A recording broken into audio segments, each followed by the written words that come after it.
Heavenly Father, thank you for this day and thank you for the blessings, Lord, of being able to be here today and doing the work for our people in Kentucky. I pray that you'd bless our nation, bless our state, and Lord, bless this committee, the staff, and all their families. And Lord, I pray you'd help us to honor you with our lives today, that we'd be a help to somebody along the way. Lord, we ask it in your name. Amen.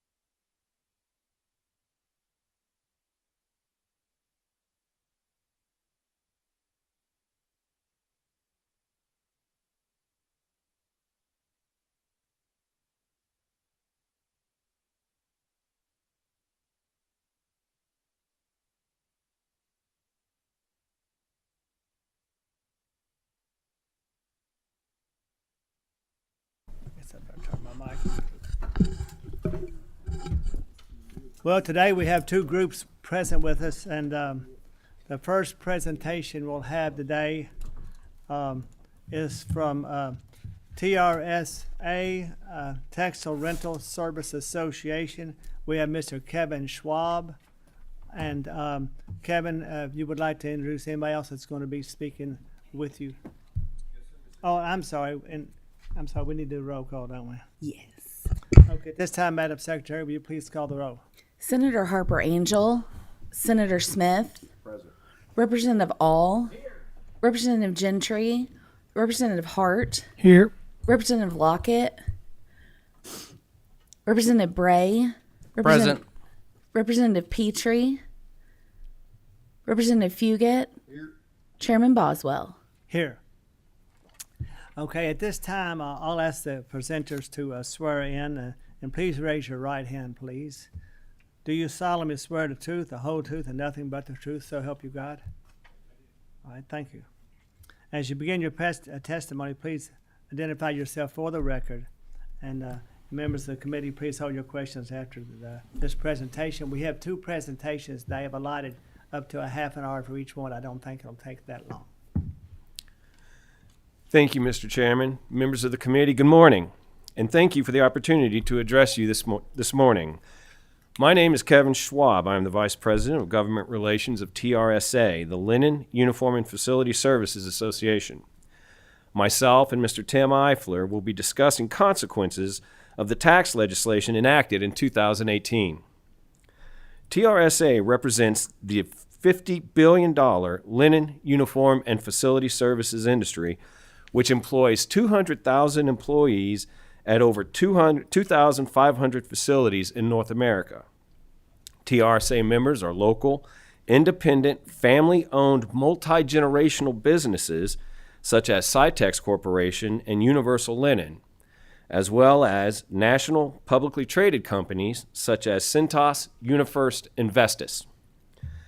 The industry promotes environmental stewardship and the circular economy as recyclers that use highly efficient water and energy-saving technology to maintain, process, and recycle reusable textiles for the healthcare, industrial, hospitality, and food and beverage industries. Industrial laundries purchase textile items such as sheets, towels, tablecloths, napkins, scrubs, and uniforms to rent to a client. The rental agreement generally includes delivery and processing of the goods by taking unusable items and through a mechanical process make them usable again, and then delivering the goods back to a client in an agreed upon time frame. In Kentucky, the industry is responsible for $82,179,000 annual payroll. We have about 1,945 employees statewide with a $23 an hour average wage across the state. These are vertically integrated companies. Several have interstate operations moving products over multiple taxing jurisdictions. Prior to the unforeseen consequences of the tax legislations, companies had planned expenditures to exceed $4 million in sustainable machinery upgrades, $74.5 million in expansion of existing operations, which would have developed 181 jobs, including 110 direct new hires with roughly $7.6 million in initial earnings and $1.1 million in direct earnings. One planned expenditure was to increase a facility in which the construction phase would create an additional 598 jobs with both a direct and indirect impact. The plans would have created $2.6 million in new taxes, specifically almost $1 million at the state level.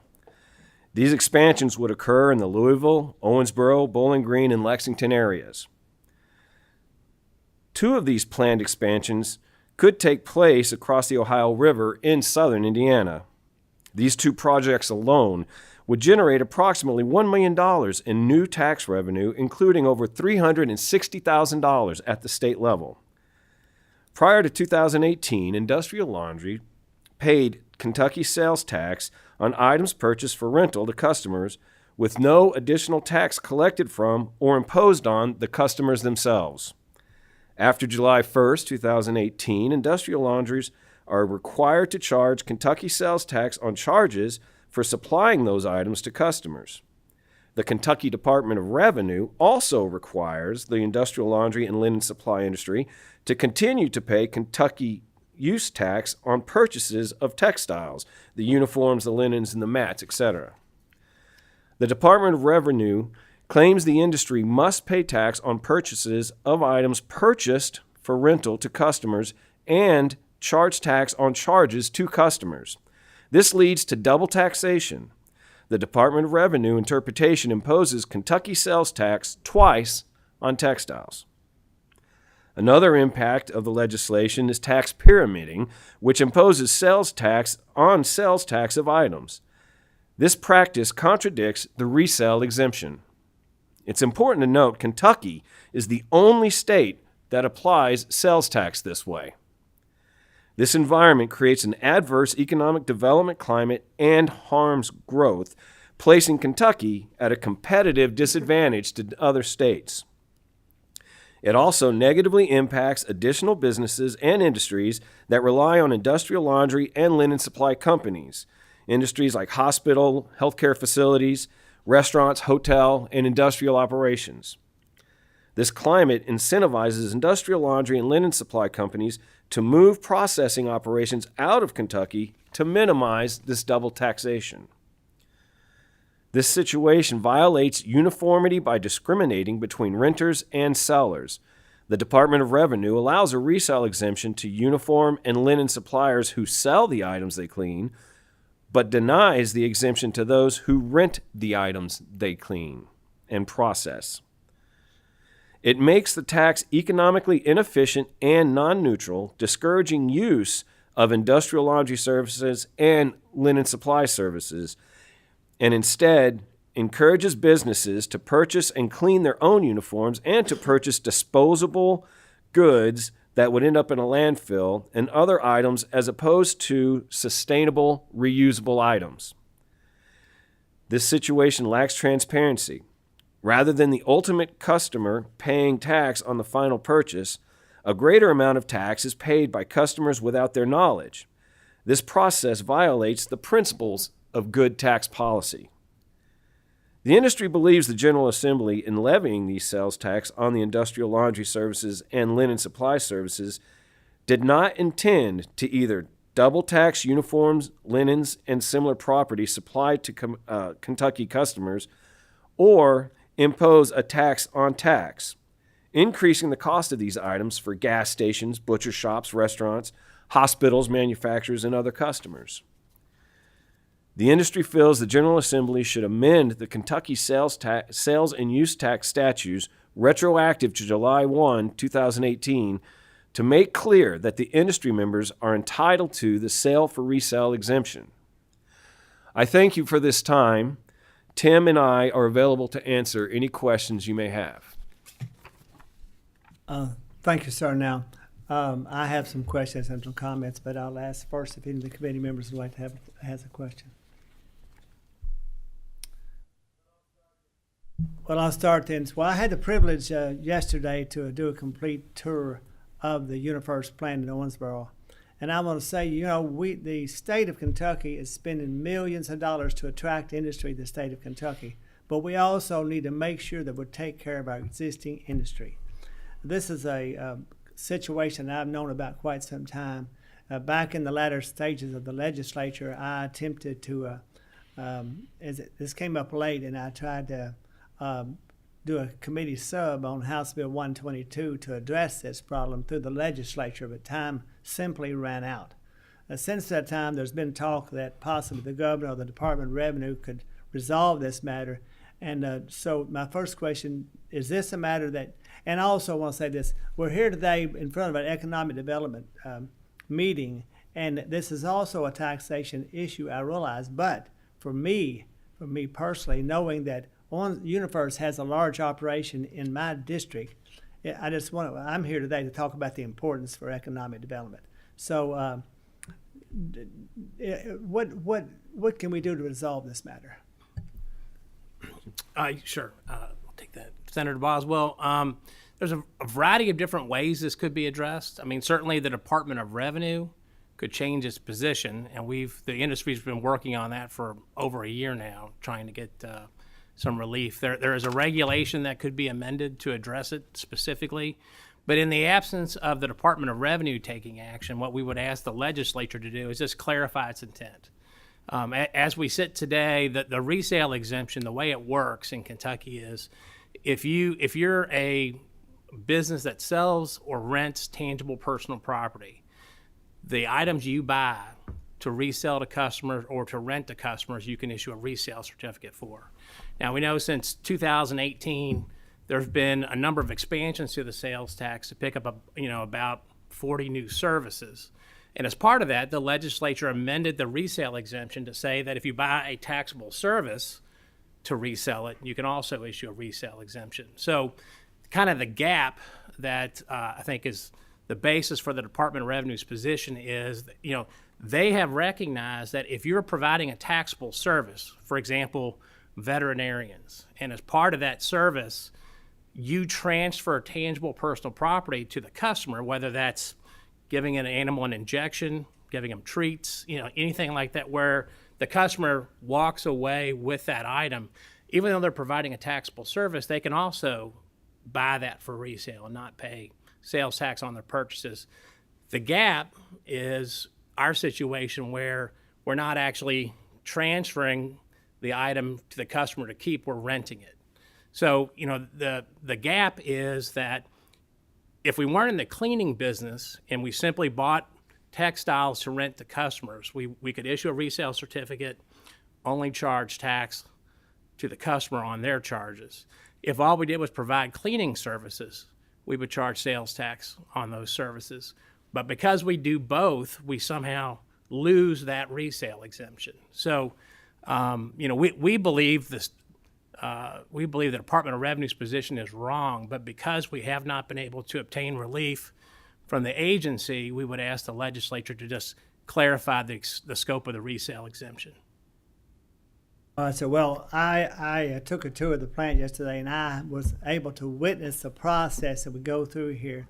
And for me personally, there's no question that UniFirst Corporation and TR, these are manufacturing facilities. And so the Department of Revenue says that you're not a manufacturer. Could you just give us a brief explanation of your manufacturing process? Yes, sir. Thank you for the opportunity to answer this question. We feel that we're processing and manufacturing industry because at the root, we take unusable items and through our processes, whether it's taking a shirt out of a brand new shirt out of a box, and through the hemming process and the patching process, we change the statute of that or the status of that item to make it a usable item. And then as the basis of our industry, we take dirty, unusable items and through a manufacturing process, through sorting, through moving it through automation, moving through the process, through the mechanical process of washing, through the mechanical process of drying, ironing, we take these unusable items and make them usable again. and then return them back to the client. Kentucky is one of a few states that don't recognize that process as manufacturing. Just recently, Tennessee recognized that through the court system. Arizona has also recently recognized that type of process as manufacturing, as well as 25 other states that recognize that as a manufacturing. Okay, thank you. Now, I was I had brought this sample of something that I took yesterday with, they gave me as an example of a product they take and they make significant changes to Yes, it sir. in order to, and I actually observed what I would consider possibly even a triple tax. Just for example, you do you use a lot of ink in your process. You use a lot of thread in your process. Yes, sir. And these items are taxed. Then they're put into the item that you manufacture, which is taxed at a later point. That's the problem. And then these items go out to a rental to a company, and they're rented, and the customer pays taxes. So theoretically, there could even be 3 taxes involved here. So if we retroactively were to change this, say back to the time of, would the state need to issue refunds to TRSA members? Senator Boswell, I can answer that. So when the law was changed in 2018 to begin to tax these rental and service transactions, the entire industry read the statute the same way and to allow this resale exemption. So the industry wasn't paying tax on these purchases. It wasn't until I believe it was in 2022, or I'm sorry, late 2021, the Department of Revenue issued a regulation providing this public position that we're not entitled to the resale exemption. So they've issued assessments, and the industry has protested those. There has been no payment. So if the law is changed back to, or if the law is clarified back to July of 2018, there would be no refunds. There would just be no additional payments as well.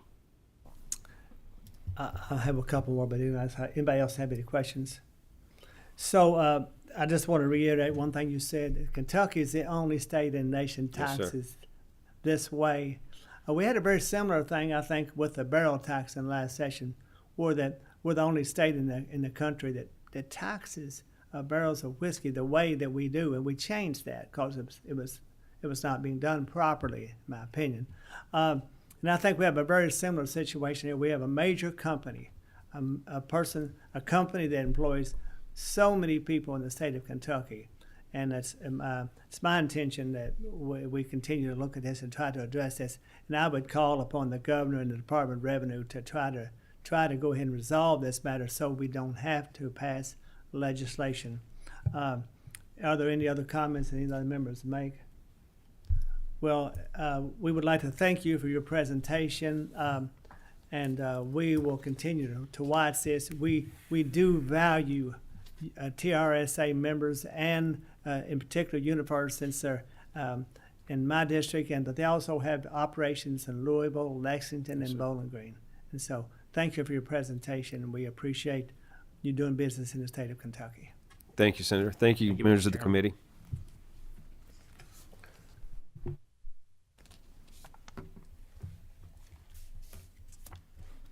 Would you give me one of those back about one of those papers I gave you about Alco football?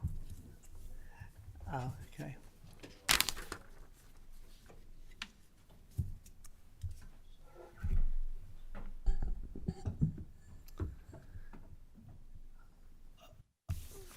Let's see. Okay, well, next we have. Next, we have a presentation by Mr. Ankur Gopal, and he has with him today Stephen Hines with Interapt. And if you'll proceed to the microphones, and we will have you swear yourself in this time. And will you please raise your right hand? Do you promise to tell the truth, the whole truth, and nothing but the truth, so help you God? Okay. Well, I'll begin this the meeting before you give your testimony to introduce Mr. Ankur Gopal. Mr. Gopal currently lives and resides in Louisville, but he's born and raised in Owensboro, Kentucky, along with his brother and his family. And I've known the family for some time on a, but anyway, I want to say he was born in Owensboro, Kentucky, is now the CEO and founder of Interapt, the global company headquartered in Louisville. Interapt is an IT service firm that works with Fortune 1000 companies and communities on digital modernization and IT workforce training. Ankur and his team have developed the Interapt Talent System, a solution they've expanded throughout the U.S., including places like Chicago, Cleveland, Dallas, Atlanta, Florida, and Phoenix. Their businesses create high-wage IT job opportunities and has been called a bold national model in solving the skills gap and creating new jobs for America. Interapt has worked with the Department of Labor on helping write the national standards for IT apprenticeships in the U.S. and has been invited to the White House to speak by both President Trump and President Obama administrations as a unique solution to a growing workforce and problem. Now, I have sent out copies to everyone regarding the rest of his resume, but he and his wife, Dr. Curran Gopal, reside in Louisville and have two children, Arya and Arman. And the federal government expects there to be 100,000 openings in cybersecurity jobs in the next 2 years. And Interact is one of the companies that are helping to solve that problem. So, Mr. Gopal, thank you for being here. And would you like to introduce your guest? And I think I forgot to do that.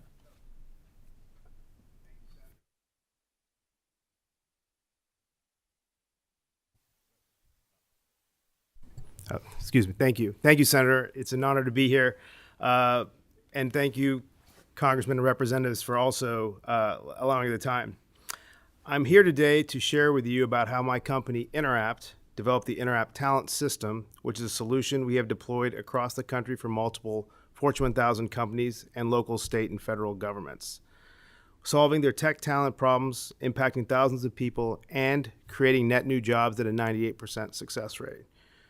I mentioned that, a little background, Senator Boswell mentioned I am from Owensboro. I'm proudly a Kentuckian.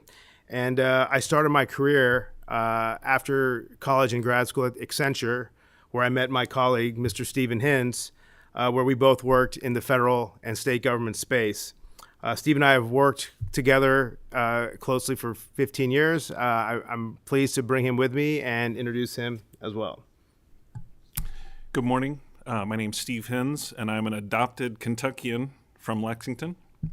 Was not born here, but proud to be here. I moved here from the Washington, D.C. area in 2005 to support a large IT project for the Cabinet for Health and Family Services. This was supposed to be a temporary assignment, but after experiencing life in the Commonwealth, it became clear I needed to grab my family and move here. I did unfortunately move away to Texas for a work assignment 11 years ago, but as soon as I had the opportunity, I promptly moved back to live here and find a way to contribute my national IT experience to Kentucky. As Ankur mentioned, during my years here, we developed a strong relationship with both Ankur and the Interapt team and spent a lot of time discussing the untapped talent potential in the Commonwealth. So I'm pleased to be here to discuss that this morning. I've spent 20 years of my career delivering technology projects to both state and federal agencies, and I look forward to the opportunity to help the Commonwealth once again. All right, thank you, sir. So proceed. Thank you, Steve, and great to have you back in Kentucky. So I thought I would start by sharing a little bit of the origin story of Interapt, why a high-tech company chose Kentucky to be its headquarters and why it's thrived here. After my time at Accenture, I decided to start my own IT services company that was focused on niche, cutting-edge modern tech, a mini Accenture, if you will. We built our reputation slowly here in Kentucky and won projects to help develop smartphone applications when we started for companies like GE Appliances, DaVita, Humana, and others. I thought if we stayed on the cutting edge of technology and made sure our skills were always sharp and ahead of the curve, that would help build a sustainable business, and companies and clients would rely on our expertise to consistently and constantly modernize. That required staying on top of the latest technologies, learning quickly on the job, and taking new technologies and dissecting them and making sure that we were able to implement them for our clients. It worked. Clients relied on us to have strong talent and the ability to build scalable solutions. As you can see on the slide that I'm with you, our company has expanded to multiple areas for our clients. We've been focused on IT consulting services, business process outsourcing, and what I'll get into next is how we created the workforce development arm of our company. So as we were doing great work for our clients in digital modernization, we were winning working contracts, then the unthinkable happened. Some of our clients called us and wanted to give us more work, and they needed to move quickly. We were excited about this growth because we needed to hire over 150 people here in Kentucky. So we put over 150 job listings to recruit people both locally and nationally. We tried to get engineering graduates from all the Kentucky colleges and universities, offered relocation packages to people in New York and California and other places, but it didn't work. People just didn't find the desire to move to Kentucky or didn't find the desire to work for a small company like ours. And nobody in 2015 put in their business plan, and this is where we get our big chance, but we won't be able to do it because we won't have the people. A rapidly growing problem today that we all know exists across even all industries. So while it was hard to find people with the necessary skills, their desire to leave their existing jobs to join a young company and their willingness to relocate and stay in Kentucky, we learned very early the hard way that talent shortage was real, that strong, talented technologists were moving to the New Yorks, Bostons, and Silicon Valleys of the world. And if we were going to build a top-notch, high-tech company here in Kentucky, we'd have to find another way or move the company. It was then that I decided to try a new way to solve our talent problem.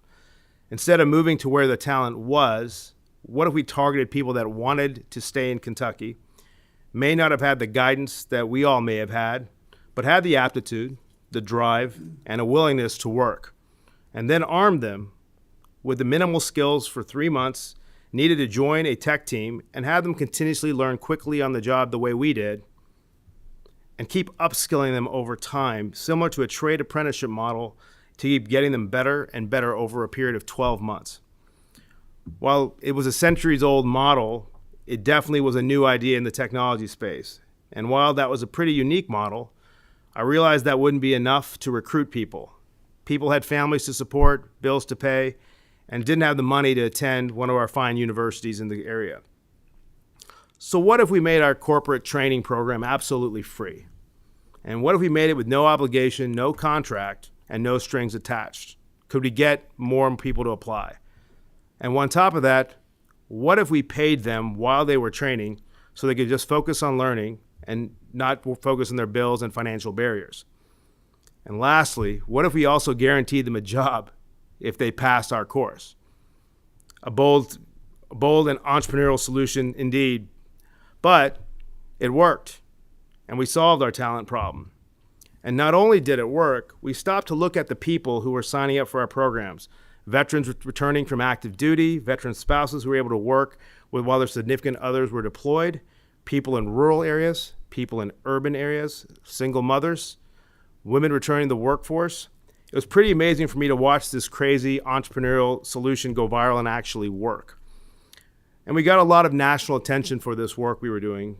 The Wall Street Journal, the New York Times, PBS, TED Talk, and many others, including invitations from the White House and both administrations to see how we were doing this and succeeding here in Kentucky. That exposure led to companies, universities, and communities contacting us from around the country and saying, "We read your article or we saw you on TV, and we are struggling with the same talent problems in our community." Companies said they were struggling recruiting and retaining talent. Communities were losing their best young people, struggling with job losses in their community, seeing factories and plants close down, and jobs being lost to automation. Colleges and universities contacted us and wanted us to help build a bridge program with them for their graduates to technical employment. We accepted the challenge. When you look at how far we've come, these are just a few of the companies, universities, and nonprofit organizations that all have the same mission of creating the dignity of skills and jobs, solving their tech talent problems, and creating opportunities in places that need it the most. There were a lot of, on top of this, there were a lot of nonprofit organizations that wanted to help bring jobs to their constituents, and we soon realized it was a great pipeline of talent where no one else was looking. And that's effectively, these are organizations we found in every city we went that we reached out to and have built strong relationships with nationally, regionally, and locally. This was a second moment of high opportunity and impact for us, and we realized we were onto something big and impactful. We learned that many IT departments knew how to outsource and bring on contingent labor companies like myself, but didn't really know how to build and upskill talent while simultaneously delivering quality work. So we had to figure out a way to add a workforce development component to our IT service business, and did, calling it the Interapp Talent System. And today I'm proud to share with you not only how it can work for thousands of people, but how the system can solve challenges currently faced by the Commonwealth of Kentucky. So our model combines a lot of things in one bucket. Immersive technical training, yes, you've got to learn how to do the skills, but there's a lot of barriers that cause people not to succeed in a tech career. Some of it is guidance, some of it is mentorship, some of it is consistent learning. But also it's some of it that the fact is not everyone can be a technologist. That's why in our first step of the model, we do assessments.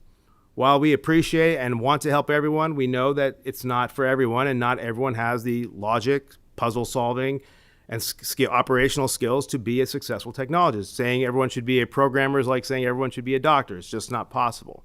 So we find the right fits using a proprietary method to make sure that the person is a perfect fit for the role. Sometimes people need to be more creative in a role. Some people need to be more operational. Some people need more logical. Some people need to be more mathematical. So knowing how we fit those people into the right space is a key starting component of what we do. Then is our selection process. We don't accept everyone, unfortunately, but we do accept people who have aptitude, drive, grit, and the foundational skills needed to succeed in a very highly immersive, difficult program.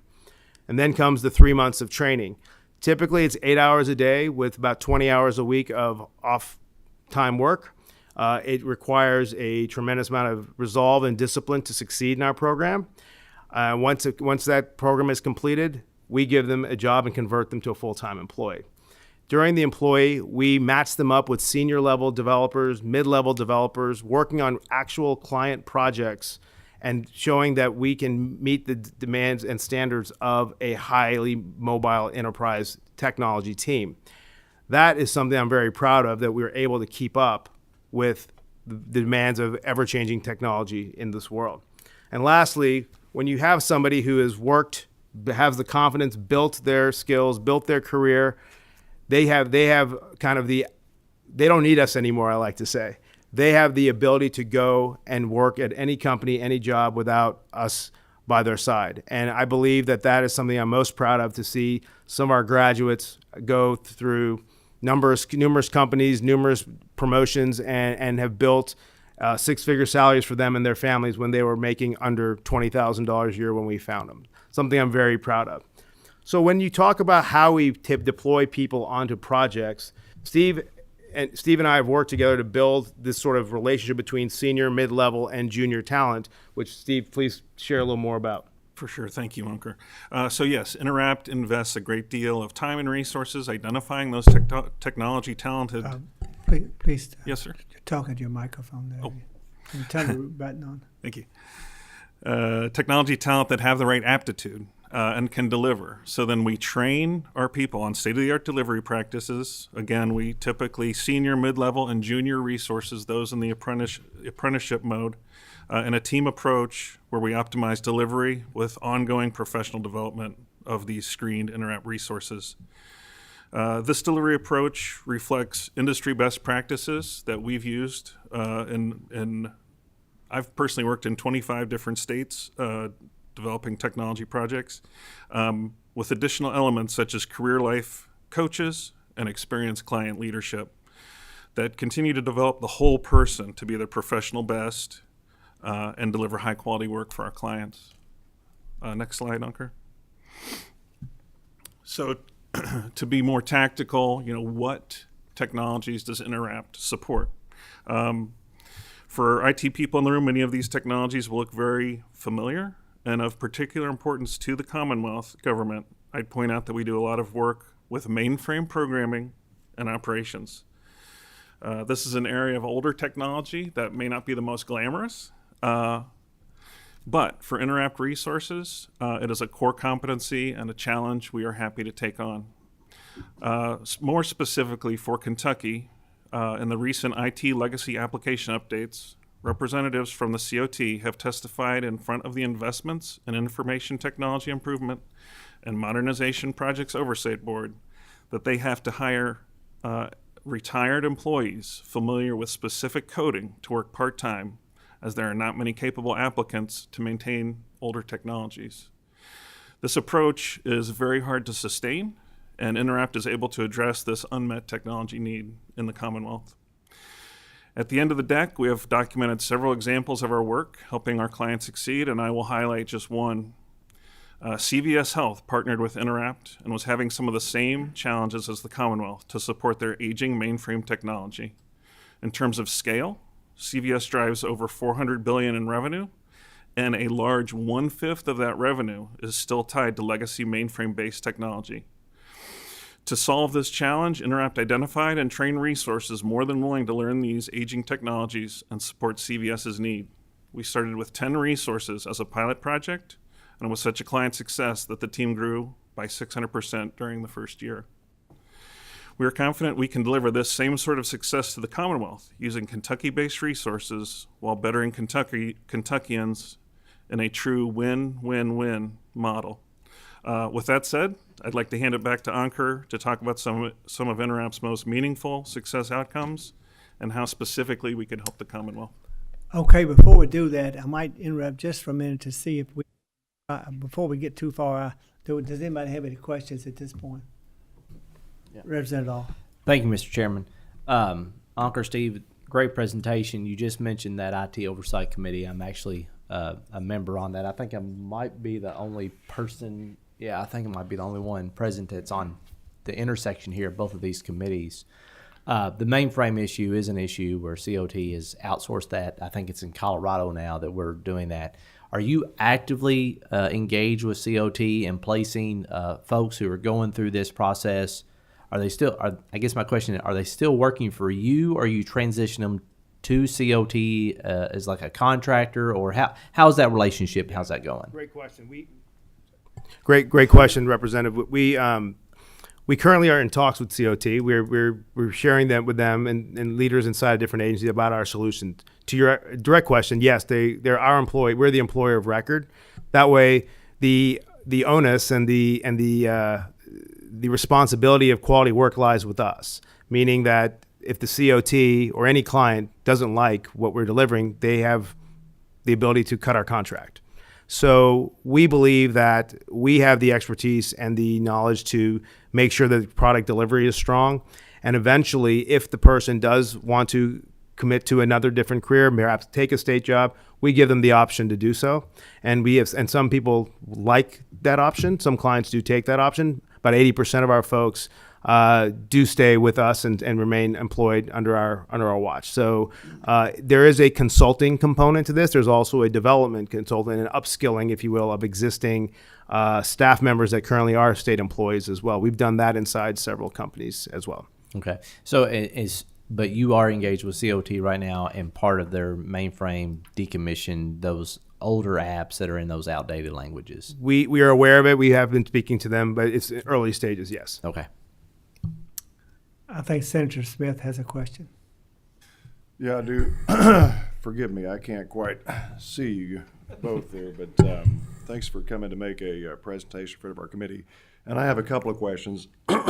This program that you guys are discussing here before, it's been around Kentucky a few times. Mm-hmm. Specifically, the kind of chaotic mess that took place at Big Sandy with this program. Mm-hmm. You all know, familiar with what I'm talking about, and we got very enthusiastic about this. I think Congressman Hal Rogers, myself, many others, and the idea that was presented to us before. I'm trying to see you there. Mm-hmm. Mentioned before was to do something wonderful. We're going to go into the coal fields. We're going to take these young families. We're going to teach them to code, and we're going to pay them while they're coding. And then I walked through the facility with you all there and met lots of nice young people, actually some older people. A lot of people, different models fit that. So it wasn't always just high school students. There's a lot of guys in there my age, but very enthusiastic about it, put quite a bit of money in it. And I don't know how many people got jobs out of that, but I know there was records from up to $2 million from one project, $4.5 million out of another project. 200 some people were supposed to be hired, I guess, and trained. 17 people at one point from around 2017, 18 actually got a job. But so that didn't go so well over there. But would you like to maybe explain to us why the same model failed over in Eastern Kentucky, and that why we would want to, and in all fairness, go back down this road again and have people maybe possibly take something back home to your district that may shake out to be, I mean, you guys came out of that okay, I mean, but a lot of the other people didn't get jobs. And so I'd like for us to make sure we're all being transparent here with each other. Yeah, sure, and happy to answer that question. Thanks for it. When we were asked to go into Eastern Kentucky to solve a very big problem, we weren't sure that we could do it because primarily our program was tied towards people with college degrees or foundational skills. We decided to try it, and we went there, and we did find a lot of tremendously talented people. Depending on who you ask, 30 people got a job out of 50. So actually 35 did got out of 50. 25 were employed by my company, and some are still employed to this day at my company 9 years later. So when you also look at when you look at new brazen entrepreneurial ideas like this, it takes some time to probably perfect, takes some time to get accepted, and a lot of people may not understand the sort of nuances associated with it. I will say I'm proud of the metrics we have out of it. Depending on who you ask, it is up for discussion for sure. However, if you ask the people directly, many of those people are still employed in IT jobs 8-9 years later. I know several that are still not with my company that are now making over six figures. They're still living in Eastern Kentucky and areas beyond. And that's how, and that's where we kind of know the model worked. Now, given, the fact that there's some people who didn't enjoy the work we did, we decided to gracefully pull out. And we went to communities that were ready to embrace what we were doing, and that was where we found a tremendous success. For the past 8 years, we've done this successfully in Chicago, Cleveland, Dallas, Florida, DC, you name it. And now our employees reside in over 40 states, and we've been able to do a lot of our training remotely in places that may not have an IT center, but as long as they have internet connectivity, they can learn from what we do. So I think that one question is, if you talk about history, we've learned a tremendous amount of lessons in how this model needed to evolve, and we've done that. We've invested in it. We've been able to bring in people that have deep expertise in learning and development, deep expertise in IT delivery, and I'm proud to say that that our numbers have improved dramatically, and have been really changing the outcomes of people. The University of Louisville did a study on our model, a third-party assessment, and said that the ROI of investing in a citizen, when you take them from costing the state of Kentucky over $119,000 a year in health and human services, job programs, et cetera, and you turn them into a gainfully employed high-wage earner, that the ROI is less than 1.7 years. Most people get off of Medicare and Medicaid. They go into private insurance at our company, and they get on a pathway to changing their life, which we are very proud and track very closely. So to your point, I would call it a pilot. I would call it a moderate success because we were able to really build what we have. We did take it out of state and learned a lot of lessons on doing it across the country. But now I'm proud to bring it back here and share, a new sort of approach to how we do a very noble sort of tasking. Well, thank you, Senator Smith. Yes, Senator Smith has a follow-up. Yeah, if I could, just as a follow-up, excuse me, you had mentioned Louisville, and of course Louisville is not, they don't have a very glowing picture of the interaction that they all had with you all. And this came out of an Obama program folks. So this was started. This is a really novel idea at the time because we were pushing for P3s ourselves. We liked the idea of the feds putting in some, the state putting in some, and then having private industry come to the table. But so after at the Big Sandy, it had branched out there into Louisville. Supposed to have 200 people hired. I think they put in $4.5 million, but now I'm reading some of the stuff here from their minutes that closed down within a year. Looks like 32 of the total 49 who originally enrolled in that tech hire program had not retained jobs, and now the kind of whole program's closed. So I do want to be fair to you all, certainly, and we love the idea of tech. We love the idea of P3 having partnerships with the state and federal, but I will tell you that when we spend people's money through decisions we make up here, and that doesn't go according to plan, they get angry about it.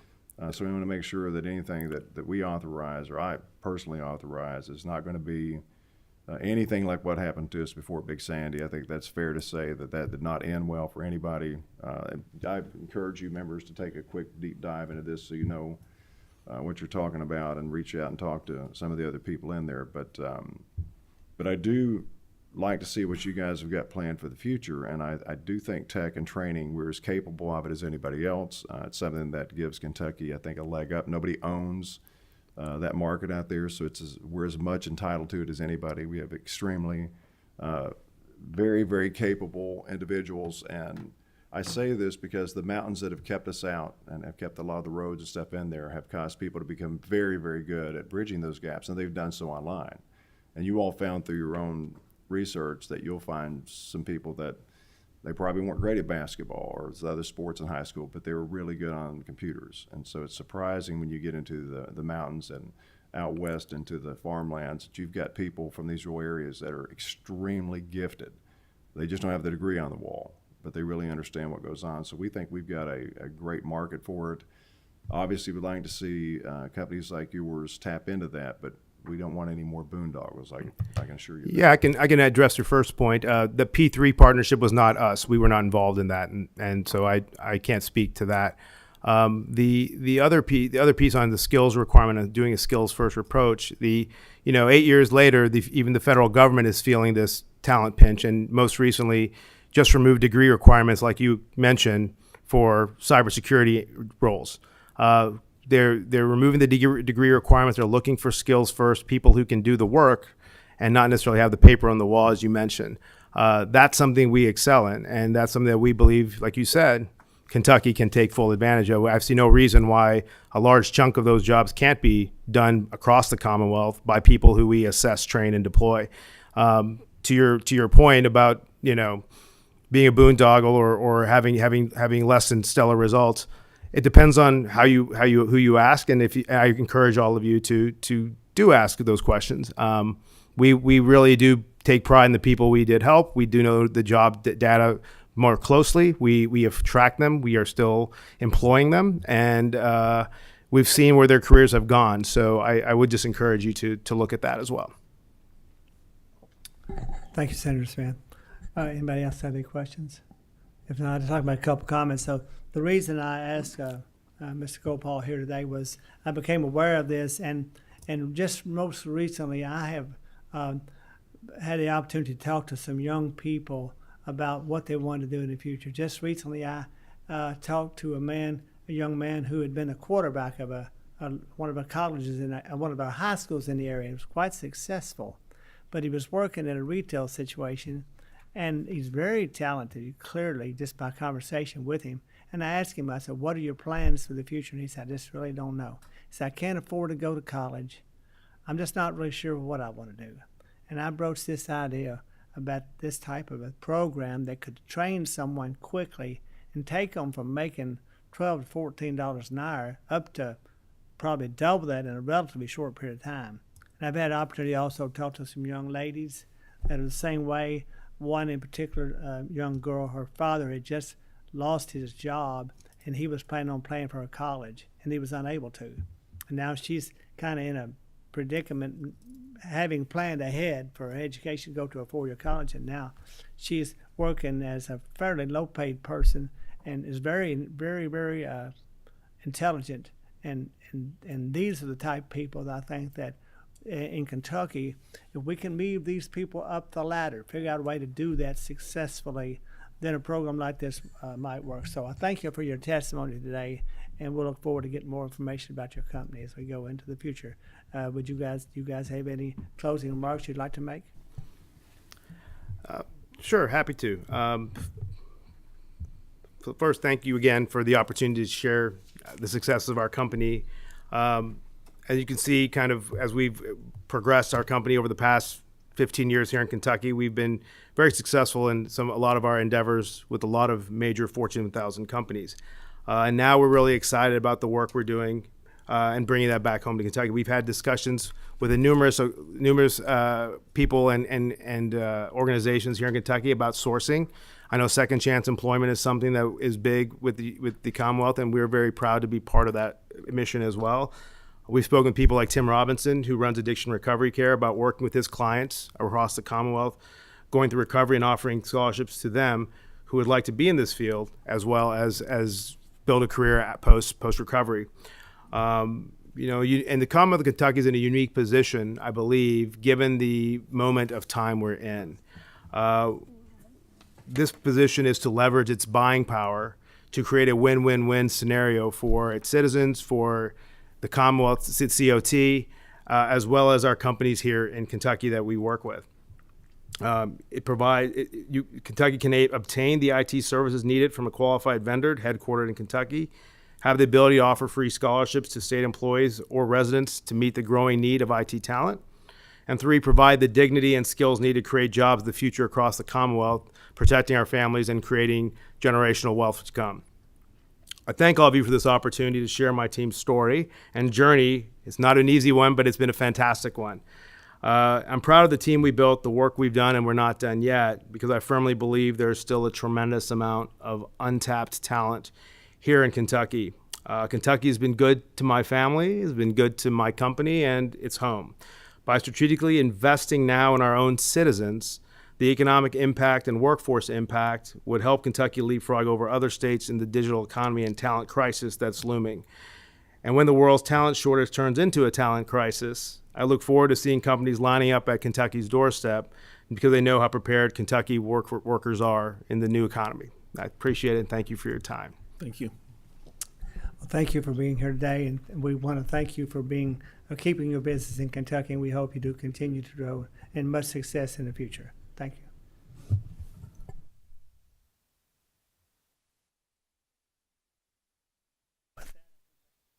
Meeting today, and our next meeting will be August.